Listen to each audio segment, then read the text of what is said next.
Hi guys, இன்னைக்கு நம்ம இந்த ட்ராமாவோட செகண்ட் லாஸ்ட் எபிசோட்ஸ் தான் பார்க்க போகிறோம். லாஸ்ட் பார்ட்டில் டூவும் சாங்கும் ஒரு எமோஷனில் கிஸ் பண்ணியிருப்பாங்கல்ல. அதுக்கப்புறம் எதுவுமே நடக்காத மாதிரி குப்பையெல்லாம் எடுத்துகிட்டு கொட்டை வரும்போது ஒரு லேடி டூவை பார்க்குறதுக்காக வந்திருக்காங்க. என்ன உனக்கு ஞாபகம் இருக்காமான்னு சொல்லி கேட்க, வாங்க வாங்க உங்களோட வீடு மாதிரியே ஃபீல் பண்ணிக்கோங்க அப்படிங்கிற மாதிரி சொல்லிட்டு இருக்கா. இவ சின்ன வயசாக இருக்கும்போதே விட்டுட்டு போயிட்டாங்க. இப்போ எவ்வளோ வளர்ந்துட்டேன், எனக்கே அடையாளம் தெரிலன்னா பார்த்துக்கோவேன். வேலையெல்லாம் எப்படிமா, நல்லா போகுதா, நல்லா இருக்கியான்னு சொல்லிட்டு கேட்க, நல்லா தான் இருக்குமா அப்படிங்கிறா. எனக்கு ஒரு ஹெல்ப் வேணும், கொஞ்சம் கடன் கொடுப்பியா, உன்னால் முடிஞ்சதை கொடுத்தா போதுங்கிற மாதிரி கேட்க அவளுக்கு டென்ஷன் ஆயிடுச்சு. நான் இத்தனோன்னு இருக்கும்போது என்னை விட்டுட்டு போயிட்டு 10 வருஷத்துக்கு அப்புறமா இப்போ காசுக்காக என்னை பார்க்க வந்திருக்கீங்களான்னு கேட்கவும், நீ என்னை தப்பாக புரிஞ்சுக்கிட்ட, உன் அப்பா அஃபேர் வச்சுட்டு இருந்தாரு, என்னால் அவரோட வாழ முடியாம தான் நான் போயிட்டேன், அடுத்த மாதம் திருப்பி கொடுத்துருவ, தயவு செஞ்சு காசு மட்டும் கொடுமான்னு சொல்லிட்டு கெஞ்சுறாங்களா. இத்தனை வருஷம் கழிச்சு மகா நல்லா இருக்கா அப்படிங்கிற அக்கறையோட பார்க்க வந்திருப்பீங்கன்னு நினைச்சா காசுக்காக தானே வந்திருக்கீங்க, என்னை தொடாதீங்க, முதல் வெளியே போங்க, உங்களை பார்க்கவே எனக்கு விருப்பம் இல்லைன்னு சொல்லிட்டு பாட்டுக்கு பயங்கரமா கத்துறாளா. இது எல்லாமே சாங்க்கு நல்லா கேட்குது பக்கத்து ரூம்ங்கிறதால அவங்கள அனுப்பி வச்சுட்டு பயங்கரமா ஃபீல் பண்றா. அவனும் பார்க்க இப்போ 2 பேரும் அப்படியே வெளியே உட்காந்துட்டு இருக்காங்க. எல்லாத்தையும் கேட்டியான்னு கேட்கும்போது அவ்வளோ கேட்கல. அவங்க உனக்கு என்ன ஆகுறாங்கன்னு சொல்லி கேட்கவும், நான் சின்ன பொண்ணா இருக்கும்போது என்னை விட்டுட்டு போனேன் என்னோட அம்மா, இப்போதான் 2 பேரும் ஃபர்ஸ்ட் டைம் பார்த்துக்கிறோம். நான் சின்ன பொண்ணா இருக்கும்போது எங்கள் வீட்டு சூழ்நிலை ரொம்ப மோசமாக இருந்துச்சு. இந்த டால் மிஷினை பார்க்கும்போதெல்லாம் இதில் விளாடணும்னு சொல்லிட்டு என் அம்மா கிட்ட அடம் பிடிச்சிக்கிட்டே இருப்பேன். இதெல்லாம் சீட்டிங், நீ என்ன ட்ரை பண்ணாலும் ஒரு பொம்மை கூட உன்னால் எடுக்க முடியாது, காசு மட்டும் தான் வேஸ்ட் ஆகும்னு என் அம்மா சொல்லிட்டே இருப்பாங்க. ஒரு நாள் நான் ரொம்ப அடம் பிடிச்சி அழுததால என்னோட பர்த்டேக்கு கண்டிப்பாக வாங்கி தரேன்னு சொன்னாங்க. ஆனால் வாங்கி தராமே என்னை விட்டுட்டு போயிட்டாங்கன்னு சொல்லி ரொம்ப ஃபீல் பண்ணுறா. இதை கேட்குற சாங்க்குமே கஷ்டமாக தான் இருக்கு. இவளும் என் அம்மாலாம் போய் கொஞ்ச நாள் கழிச்சு நான் திரும்பவும் அம்மா வேணும்னு ரொம்ப அடம் பிடிச்சேனா, அதனால ஏப்பா இந்த டால் மிஷினில் ஒரு பொம்மையை மட்டும் நீ எடுத்துட்டேன்னா கண்டிப்பாக நான் உன்னை அம்மா கிட்ட கூட்டிகிட்டு போகிறேன்னு சொன்னாங்க. அதை நீ எடுத்தியான்னு கேட்கும்போது எடுக்கவே முடியலங்கிறா. எனக்கு தெரிஞ்சு நீ அவங்க கிட்ட கொஞ்சம் நல்லபடியாக பேசினா நல்லா இருக்கும்னு நினைக்கிறேன். இந்தா நீ வேணா இப்போ காயின் போட்டு ட்ரை பண்ணு, பொம்மை எடுத்துட்டேன்னா அவங்களோட நல்லா பேசணும்னு கொடுக்க, அவன் அந்த காசை வச்சு கோக்கை எடுத்துட்டு வந்துட்டு, எனக்கு சொந்தமே இல்லாத விஷயம் எனக்கு தேவையும் இல்லை, கோக் வாங்கி கொடுத்ததுக்கு ரொம்ப தேங்க்யூன்னு சொல்லி குடிச்சிட்டு இருக்கா. இப்படியே இவங்களோட 4வது வருஷம் ஃபைனல் இயரும் முடியுது. பிரிஞ்சு போயிடுவாங்கல்ல. ஸோ ட்ரிங்க் குடிச்சுக்கிட்டு இந்த 4 வருஷம் எப்படி ஓடிடுச்சுல, எவ்வளோ ஹாப்பி மூமெண்ட்ஸ் இருக்குன்னு சொல்லிட்டு ஷேர் பண்ணிட்டு இருக்காங்க. டாங்ஷின் அவள் ஊரில் ரிசர்ச்சராக தான் சேர்ந்துருக்கா, ஒரு வேலை கிடைச்சிருக்கு. இப்போ நானும் ஜோயும் பிரேக்கப் பண்ணலனாலும் சீக்கிரமாகவே பண்ணிடுவோங்கிற மாதிரி சொல்லிட்டு இருக்கா. இதுதானே வாழ்க்கை. ஸோ அதை அவள் கேஷுவலாக எடுத்துக்கிட்டா. அடுத்த நாள் இவங்களுக்கு கிராஜுவேஷன் டேவும் வந்துடுச்சு. ஜிங்ஷிக்கு வெப்சைட் லான்ச் பண்ணுற வேலை இருக்கிறதால ரொம்ப பிஸி. டைம் கிடைச்சா கண்டிப்பாக வந்துடுவான், இருந்தாலும் அவனை இன்னும் காணுமேன்னு சொல்லிட்டு ரொம்ப மிஸ் பண்ணுறா. வாங்க வாங்க எல்லாரும் சேர்ந்து ஃபோட்டோ எடுக்கலான்னு சொல்லிட்டு பசங்களாம் நிற்க வச்சு எடுத்துகிட்டு இருக்கும்போது கொஞ்சம் டிலே பண்ணுற மாதிரி இருக்கு. எதுக்காக? நம்ம ஜிங்ஷிக்காக. இப்போ அவன் ஹாப்பி கிராஜுவேஷன் ஹூவான்னு சொல்லிட்டு தூக்க அவளுக்கும் சந்தோஷம். ரொம்ப ஹாப்பியாக பர்ஃபெக்டான ஒரு ஃபோட்டோவையும் எடுக்கிறாங்க. எப்படி வெப்சைட் வேலையை விட்டுட்டு வந்தான்னா, இவனோட சீனியர்ஸ் வேலை பக்கம் இருந்தாங்கல்ல, அவங்க சில ஒர்க்கர்ஸை கூட்டிகிட்டு எல்லாரும் ஹார்ட் ஒர்க் பண்ணி சொன்ன டைமுக்கு வெப்சைட்டை லான்ச் பண்ணியிருந்திருக்காங்க. இன்னும் படித்தே முடிக்கல, ரொம்ப டேலண்டடாக இருக்கேன்னு சொல்லிட்டு நம்ம ஜிங்ஷியையும் அவனோட டீமையும் ஹெட் குவார்ட்டர்ஸில் ஜாயின் பண்ண சொல்லியிருக்காங்க. இதை நைட்டை விட்டு எப்படி சொல்கிறதுன்னு தெரில, ரொம்ப தயங்குறான். இது மாதிரி எனக்கு ஹெட் குவார்ட்டர்ஸில் ஜாயின் பண்ண சொல்லியிருக்காங்கன்னு சொல்லவும், எவ்வளோ சந்தோஷமான விஷயங்கும்போது அது ஜிங் சிட்டியில் இருக்குன்னு சொல்லவும் முகமே மாறிடுச்சு. இருந்தாலும் டக்குன்னு காயின் எடுக்க என்ன பண்ணுறேன்னு கேட்கவும், ஜிங் சிட்டிக்கு போகணும்ல, ஹெட்ஸ் விழுந்தா ட்ரெயினில் போகலாம், டெய்ல்ஸ் விழுந்தா பிளெயினில் போகலான்னு சொல்லிட்டு காயினை தூக்கி போட பிளெயினில் போக வந்திருக்கு. அச்சோ ரொம்ப எக்ஸ்பென்சிவ் விளங்கும் போது பரவாயில்ல விடு, பிளைன்லேயே போய்க்கலாங்கிற மாதிரி சொல்லிட்டு இருக்கான். இப்போ அடுத்த நாள் 2 பேரும் அங்கே வந்துட்டாங்க. வாவ், எவ்வளோ பெரிய ஆஃபீஸாக இருக்கு, நான் எக்ஸ்பெக்ட் பண்ணவே இல்லை. தெரிஞ்சிருந்தா இன்னும் கொஞ்சம் நல்லா ட்ரெஸ் பண்ணிட்டு வந்திருப்பாங்கும்போது, பரவாயில்ல இதுலேயே நல்லா தான் இருக்க, நீ முடிச்சுட்டு வர வரைக்கும் நான் வெயிட் பண்ணுறேன், ஆல் தி பெஸ்ட்னு சொல்லி அனுப்பி வைக்கிறா. உள்ளே போன ஜிங்ஷியும் நிறைய லேர்ன் பண்ணிக்கிறா. அவங்களோட ஆஃபீஸோட ஸ்ட்ரக்சர் பற்றி தான் எக்ஸ்பிளைன் பண்ணிட்டு இருக்காங்க. இது ஒரு நல்ல வாய்ப்பு, மிஸ் பண்ணக்கூடாதுன்னு நினைக்கிறான். இப்போ முடிச்சுட்டு வந்ததும் அச்சோ ரொம்ப நேரம் வெயிட் பண்ண வச்சுட்டான்னு கேட்கவும், சச்சா அப்படியெல்லாம் இல்லை, டூவோ சாங்கும் இங்கே தானே இருக்காங்க, சாப்பிட கூப்பிட்டுருக்காங்க, வா போலான்னு கூப்பிட்டு வரா. டூவும் இப்போ ஹாஸ்பிட்டலில் இருந்து ஹாஸ்பிட்டல் ஸ்மெல்லையே பார்த்து ஹாட் பாட் ஸ்மெல் வரவும் ரொம்ப நல்லா இருக்குன்னு சொல்ல, ஆமாம் டாக்டர் டூ பயங்கரமான ஹார்ட் ஒர்க், எல்லாத்துலேயும் ஃபர்ஸ்ட் தாங்கும்போது, டாக்டர் சாங் நீங்கள் இருக்கிற வரைக்கும் எனக்கு ஃபர்ஸ்ட் பிளேஸ் எங்கேயும் கிடைக்காதுங்கிற மாதிரி 2 பேரும் பேசிகிட்டு இருக்கேன். அச்சோ நீங்கள் 2 பேரும் அச்சீவர் தான், சும்மா இதுக்காக பேசிகிட்டு இருக்கீங்கன்னு கேட்க, டே அவங்கள விட நீ தாண்டா பாஸே ஆக போகிறேங்கிற மாதிரி இவ சொல்லவும், நமக்காக தாண்டி சொல்ல நான் சம்பாதிச்சிட்டு இருக்கேன்னு சொல்லிட்டு 2 பேரும் ரொமான்ஸ் போட்டுருக்கேன். இவங்க 2 பேரும் இப்படி தான் எப்பவும் இருப்பாங்களான்னு கேட்கவும், இதை விட ஃபர்ஸ்ட் லவ் பண்ண ஆரம்பிச்சதும் என்னென்ன பண்ணாங்க தெரியுமா, நல்ல வேலை நீ பார்க்கலன்னு சாங் சொல்லிட்டு இருக்கான். கொஞ்சம் ஓவராக இருக்கேன். சரி 2 பேரும் எப்போ கல்யாணம் பண்ணிக்க போறீங்கன்னு கேட்கவும், இவனெல்லாம் யார் கல்யாணம் பண்ணிக்குவான்னு கேட்குறா. 3வது மனுஷங்க முன்னாடிலாம் இப்படி அசிங்கப்படுத்தக்கூடாதுமா, எல்லாம் ப்ரைவேட்டில் மட்டும்தான் பண்ணிக்கணுங்கிற மாதிரி சொல்லிட்டு இருக்கான். தென் இப்போ நைட்டு 2 பேரும் அவங்கவுங்க ரூமில் தான் ஸ்டே பண்ணுறாங்க. பக்கத்து ரூமு, ஒரே ஹாஸ்பிட்டலு, இதெல்லாம் கோஇன்சிடென்ட் தானான்னு கேட்கவும், அதே கேள்வியை தான் இங்கே ஜிங்ஷியும் கேட்குறான்.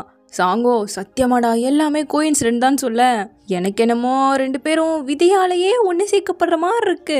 ஒரே ஸ்கூலு, ஒரே காலேஜு, இப்போ பாரு ஒரே ஹாஸ்பிட்டல்லையும் வேலை செய்றீங்க. இன்னொரு வார்த்தை பேச வாயிருக்காது பாருங்கவும். சரி விடுறான்னு சொல்லிட்டு அமைதியாயிட்டான். சரி என்ன இந்த ஆஃபீஸில் ஜாயின் பண்ணலான்னு முடிவு பண்ணிட்டியா? ஹோவா என்ன சொன்னான்னு கேட்கும்போது, அவன் இங்கே வேலைக்கு செய்கிறதெல்லாம் எனக்கு பிரச்சனை இல்லை, சந்தோஷம்தான், அவன் முன்னேறணும். ஆனால் ஃபர்ஸ்ட் டைம் பிரியிறோம்ல, இவ்வளோ டிஸ்டன்ஸில் இருந்ததே கிடையாது, அதான் கொஞ்சம் வருத்தமாக இருக்குங்க. ஜிங்ஷியுமே அதான் சொல்கிறான், இப்படி ரொம்ப பிரிஞ்சிருந்தா ஹோவா ரிலேஷன்ஷிப் பாதிக்கப்பட்டுரும் அப்படிங்கிற மாதிரி வருத்தப்படுறா. ஆனால் அவளுக்காகவும் என் அம்மாக்காகவும் எங்கள் ஃபேமிலிக்காக தான் நான் முன்னேறணும்ல, வாழ்கிறதுக்கு காசு வேணும்லடா, அதான் எனக்கு ஒரே திங்காக இருக்குங்கிறான். இங்கே டூவும் ரிலேஷன்ஷிப்பில் மியூச்சுவல் அண்டர்ஸ்டாண்டிங் இருக்கணும். ஒருத்தருக்கு ஒருத்தர் விட்டு கொடுத்து சப்போர்ட் பண்ணி போகிறது தான் என்னை பொறுத்த வரைக்கும் ரிலேஷன்ஷிப்ங்கிற அர்த்தமே ஆகுங்கிற மாதிரி சொல்ல, நீ சொல்கிறது உண்மைதான், இப்போ எனக்கு நல்லாவே புரியுது டூன்னு சொல்லிட்டு லேட் ஆயிடுச்சுன்னு 2 பேர் படுத்துக்கிட்டாங்க. அப்போது டூவோட அம்மாவுக்கு அவகிட்ட இருந்த சேவிங்ஸ் எல்லாம் அனுப்பி விட்டுட்டா. அடுத்த நாள் ஹுவாவும் ஜிங்ஷி கிட்ட, நீ எனக்காக எந்த முடிவும் எடுக்காத, இங்கேயே இருக்கிறது உனக்கு நல்லதுன்னா தாராளமாக நீ இருக்கலாம், நான் உனக்கு ஃபுல் சப்போர்ட் தான் பண்ணுவேங்க.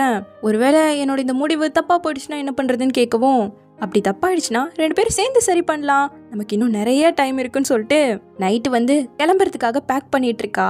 இப்படி பேக் பண்ணுறது பார்த்ததும் அவங்க அப்பாவுக்கு ட்ரான்ஸ்ஃபர் கிடச்சிருச்சுன்னு சொல்லிட்டு பேக் பண்ணிட்டு போயிருந்துருப்பாருல, அதுதான் கடைசியாக அவரை பார்த்தது அவன். ஸோ அதெல்லாம் ஞாபகம் வரவும் இவ்வளோ பின்னாடி போய் அப்படியே ஹக் பண்ணிக்கிட்டான். என்னாச்சுன்னு கேட்க எதுவுமே பேச மாட்டானா.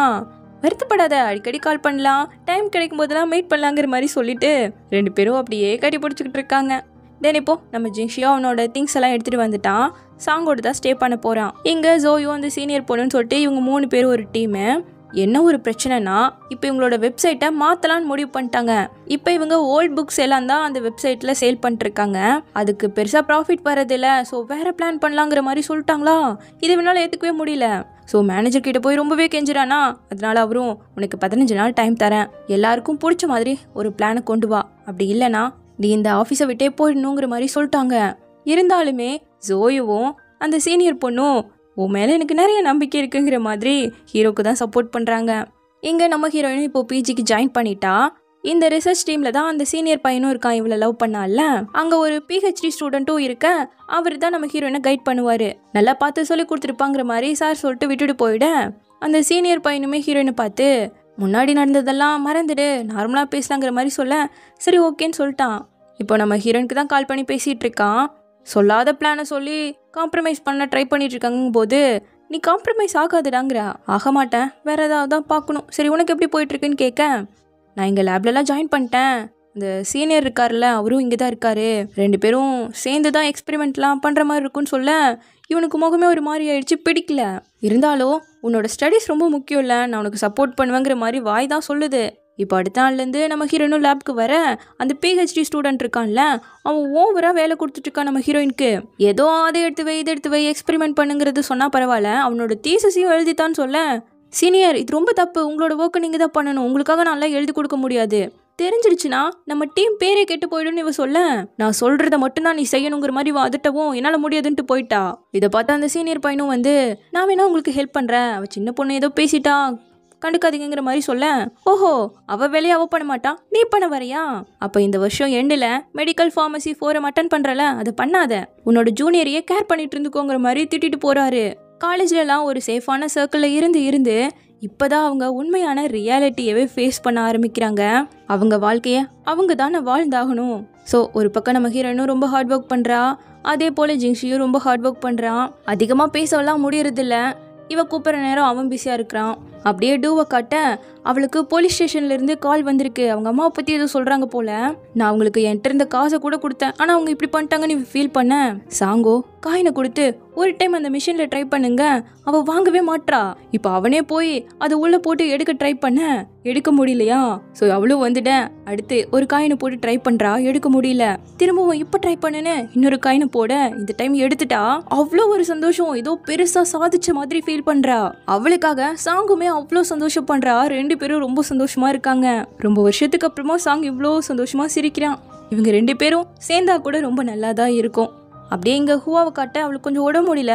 ஜிங்ஷிக்கு கால் பண்ண அவன் பிஸியா இருக்கும், எடுக்க முடியலையா. ஸோ அடுத்த நாள் தான் கால் பண்ணி இது மாதிரி ரொம்ப பிஸியாக இருந்துட்டேன், சாரி, எப்படி இருக்க என்ன எதுன்னு கேட்க. அப்போவும் அவளுக்கு உடம்பு சரியில்லைன்னு சொல்லவே இல்லை. ஸ்டொமக் ரொம்ப பெயின் ஆகுது, அதை கண்ட்ரோல் பண்ணிட்டு அவள் வேலை செஞ்சுட்டே இருக்காளா. சீனியர் கூட கேட்குறான், இல்லை நான் சாப்பிட்றதுனால தான், நான் போய் சாப்பிட்டா சரியாயிடுங்கிற மாதிரி சொல்லிட்டு இப்போ வேலையை முடிச்சுட்டு எந்திரிக்க அவ்வளோதான் மயக்கம் வந்துருச்சு அவளுக்கு. விலை போகும்போது கரெக்டாக சீனியர் வந்து பிடிச்சிட்டான். இங்கே நம்ம ஜிங்ஷியும் அவங்க வெப்சைட் யூசர்ஸ் இருப்பாங்க இல்லையா, அவங்க கிட்ட கேட்டால் எப்படி இம்ப்ரூவ் பண்ணலான்னு ஐடியா சொல்லுவாங்கன்னு சொல்லிட்டு கால் பண்ணி தான் ட்ரை பண்ணி பார்த்துட்டு இருக்காங்க. யாரும் பெருசாக அட்டன் பண்ணுறதில்ல, ரெஸ்பான்ஸ் பண்ணுறது இல்லை. சரின்னு இப்போ லஞ்ச் டைமில் நம்ம ஹீரோயின் கால் பண்ண அட்டனே பண்ணலையா.